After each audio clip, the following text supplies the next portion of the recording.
શિક્ષણને વધુ સમૃદ્ધ કરવાના પ્રયત્નોના ભાગરૂપે તેમજ વિદ્યાર્થીઓની પ્રતિભાને નિખારવા માટે ગુજરાત સરકાર નવા પ્રયોગો કરે છે. સરકારે ગુજરાત અચીવમેન્ટ સર્વે શરૂ કર્યો છે, જે મુજબ જૂનાગઢ જિલ્લાના સરકારી તેમજ ખાનગી 100 જેટલી શાળાના ધોરણ 4, 6 અને 7ના કુલ 3790 વિદ્યાર્થીઓને પસંદ કરાયા છે, જેઓ GASની પરીક્ષા આપશે, જેમાંથી તાલુકા દીઠ 10 વિદ્યાર્થીઓની પસંદગી કરાશે અને ભવિષ્યમાં આવા વિદ્યાર્થીઓને વધુ હોશિયાર બનાવવા માટે તાલીમબદ્ધ કરવામાં આવશે.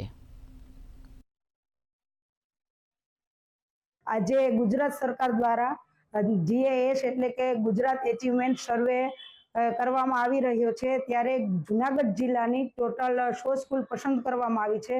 તેમાંથી દરેક તાલુકામાંથી 5 સ્કૂલ ધોરણ 4 અને 5 સ્કૂલ ધોરણ 6 અને 7 માટે સર્વે પસંદ કરવામાં આવેલ છે. તેમાંથી આજે હું ટીંબાવાડી પ્રાથમિક શાળામાં FI તરીકે આવી છું. આ કોન્સેપ્ટ દ્વારા બાળકોમાં કઈ કચાશ છે અને કઈ દ્વારા એને આગળ લઈ આવવા એ માટે ગુજરાત સરકાર દ્વારા જે આ એચિવમેન્ટ સર્વે છે એ બહુ સારી રીતે કરાઈ રહ્યો છે.